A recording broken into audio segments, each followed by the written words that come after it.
Yeah, new day, new verses. We continue on into Deuteronomy. Today we're going to be reading Parashah 48, also known as Deuteronomy chapter 16, verse 18 through chapter 21, verse 9.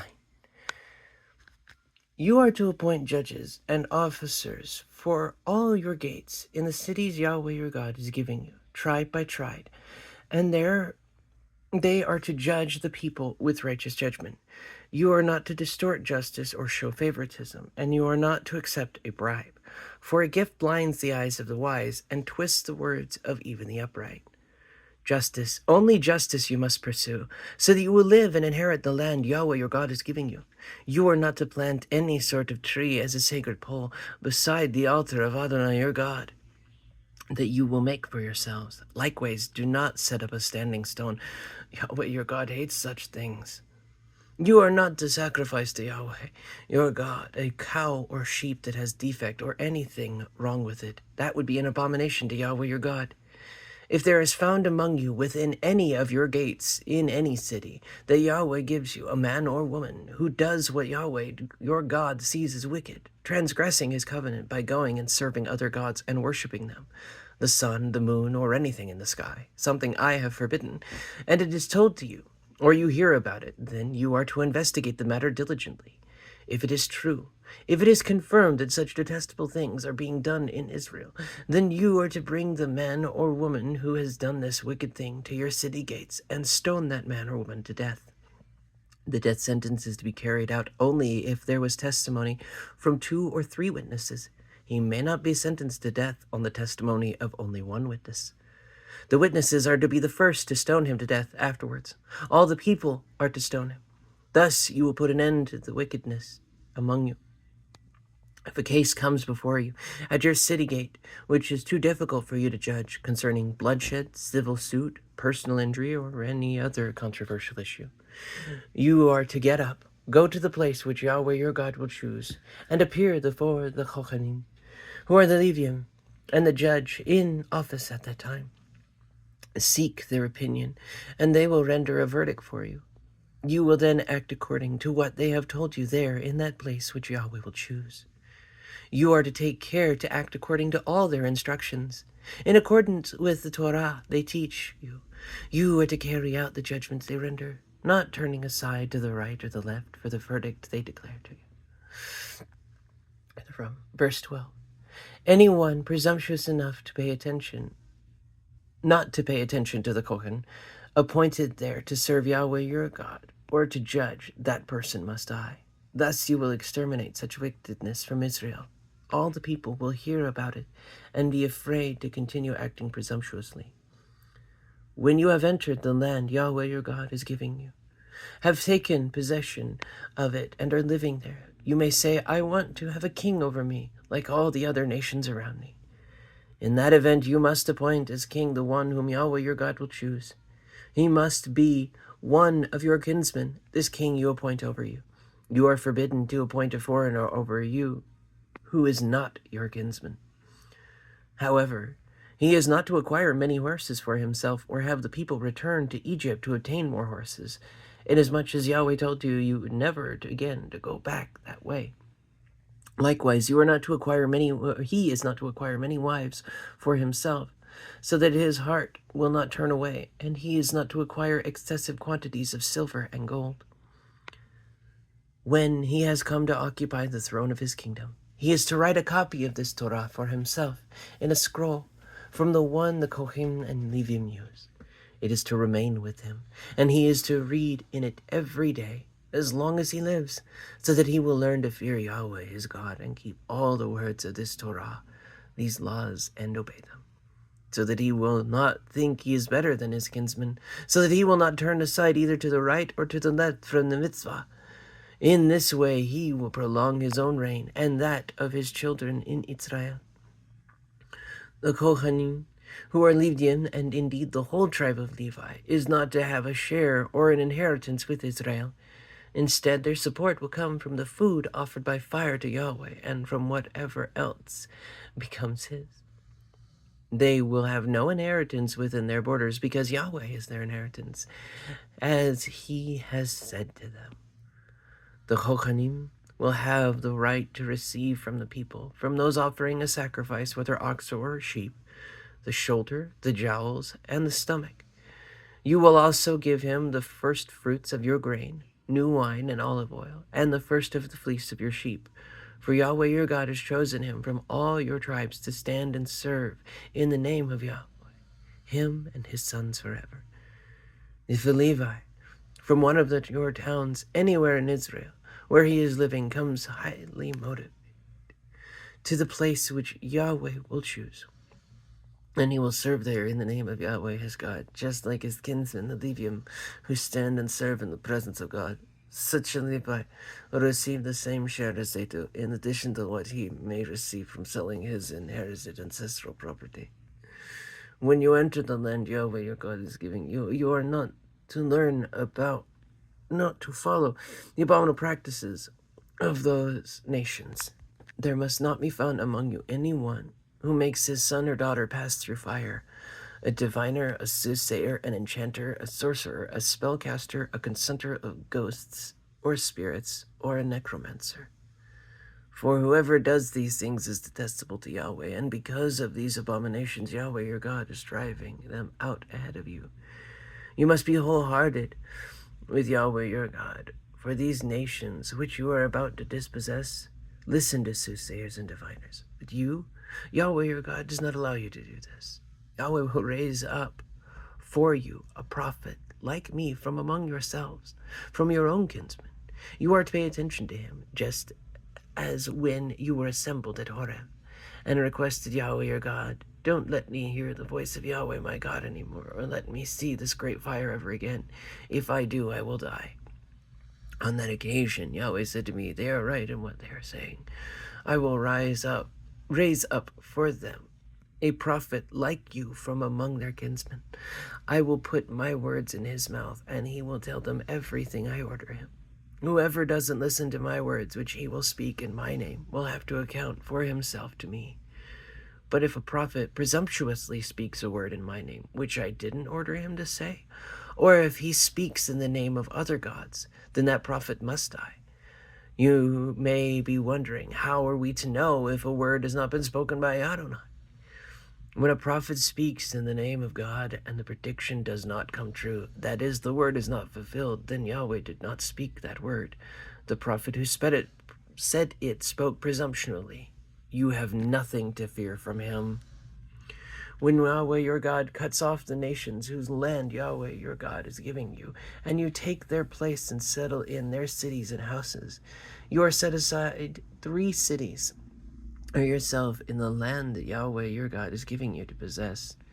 Divide the territory of your land, which Yahweh your God is having you inherit, into 3 parts, and prepare the roads so that any killer can flee to those cities. The killer who will live if he flees there is someone who has killed his fellow member of the community by mistake, who did not hate him in the past. An example would be if a man goes into the forest with his neighbor to cut wood and takes a stroke with the axe to fell a tree, but the head of his axe flies off the handle, hits his neighbor, and kills him. And then he is to flee to one of these cities and live there. Otherwise, the next of kin avenger, in the heat of his anger, may pursue the killer, overtake him, because the distance to the city of refuge is long, and strike him dead, even though he didn't deserve to die, inasmuch as he hadn't hated him in the past. This is why I am ordering you to set aside for yourselves 3 cities. If Yahweh your God expands your territory, as he swore to your ancestors that he would, and gives you all the land he promised to give your ancestors, provided you keep and observe all these mitzvot I am giving you today, loving Yahweh your God and always following his ways, then you are to add 3 more cities for yourselves besides these 3, so that innocent blood will not be shed in the land of Yahweh your God is giving you as an inheritance, and thus blood will be on you.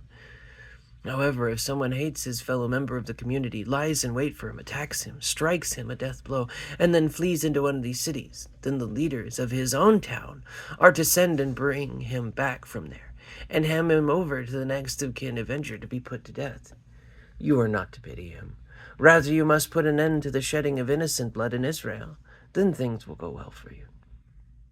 You are not to move your neighbor's boundary marker from the place where people put it long ago, in the inheritance soon to be yours in the land Yahweh your God is giving you to possess. One witness alone will not be sufficient to convict a person of any offense or sin of any kind. The matter will be established only if there are 2 or 3 witnesses testifying against him. If a miraculous witness comes, if a malicious, rather, verse 16 of chapter 19, by the way, if a malicious witness comes forward and gives false testimony against someone, then both the men involved in the controversy are to stand before Yahweh, before the Kohanim and the judges in office at the time. The judges are to investigate carefully. If they find that the witness is lying and has given false testimony against his brother, you are to do to him what he intended to do to his brother. In this way you will put an end to such wickedness among you. Those who remain will hear about it and be afraid and no longer commit such wickedness among you. Show no pity. Life for life, eye for eye, tooth for tooth, hand for hand, foot for foot.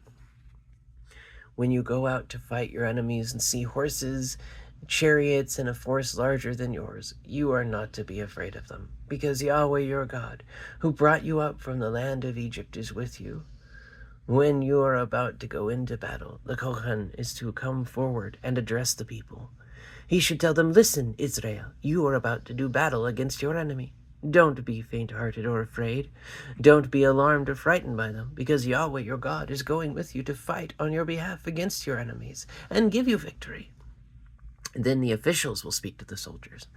They are to say, "Is there a man here who has built a new house, hasn't dedicated it yet? He should go back home now. Otherwise, he may die fighting, and another man will dedicate it. Is there a man here who has planted a vineyard, but hasn't yet made use of its fruit? He should go back home, otherwise he may die fighting, and another man may use it. Is there a man here who is engaged to a woman, but hasn't married her yet? He should go back home, otherwise he may die fighting, and another man will marry her." The officials will then add to what they have said to the soldiers. "Is there a man here who is afraid or faint-hearted? He should go back home, otherwise his fear may demoralize his comrades as well." When the officials have finished speaking with the soldiers, commanders are to be appointed to lead the army. When you advance on a town to attack it, first offer it terms for peace. If it accepts the terms for peace and opens its gate to you, then all the people there are to be put to forced labor and work for you. However, if they refuse to make peace with you, but prefer to make war against you, you are to put it under siege. When Yahweh your God hands it over to you, you are to put every male to the sword. However, you are to take as booty for yourselves the women, the little ones, the livestock, and everything in the city, all its spoil. Yes, you will feed on your enemies' spoil, which Yahweh your God has given you.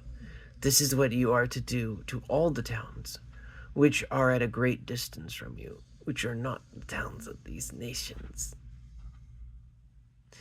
As for the towns of these peoples, which Yahweh your God is giving you as your inheritance, you are not to allow anything that breathes to live. Rather, you must destroy them completely: the Hittite, the Amorite, the Canaanite, the Perizzite, the Hivite, and the Yevashai, as Yahweh your God has ordered you, so that they won't teach you to follow their abominable practices, which they do for their gods, thus causing you to sin against Yahweh your God. When in making war against a town in order to capture it, you laid siege to for a long time, you are not to destroy its trees, cutting them down with an axe. You can eat their fruit, so don't cut them down. After all, are the trees in the field human beings so that they have to be besieged them as well? However, if you know that certain trees provide no food, you may destroy them and cut them down in order to build siege works against the towns, making war with you until it falls. Chapter 21. If in the land Yahweh your God is giving you to possess, a murder victim is found lying in the countryside, and the perpetrator of the murder is not known, then your leaders and judges are to go out and measure the distance between it and the surrounding towns.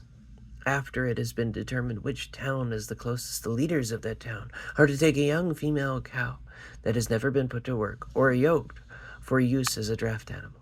The leaders of that town are to bring the heifer down to the wadi, or to a wadi, with a stream in it that never dries up, to a place that is neither plowed nor sown, and they are to break the cow's neck there in the wadi. Then the Kohanim, who are the Levium, are to approach, for Yahweh your God has chosen them to serve him and to pronounce blessings in the name of Yahweh. They will decide the outcome of every dispute and matter involving violence. All the leaders of the town nearest the murder victim are to wash their hands over the cow whose neck was broken in the wadi. Then they are to speak up and say, "This blood was not shed by our own hands, nor have we seen who did it. Yahweh, forgive your people Israel, who you redeemed. Do not allow innocent blood to be shed among your people Israel, and they will be forgiven this bloodshed.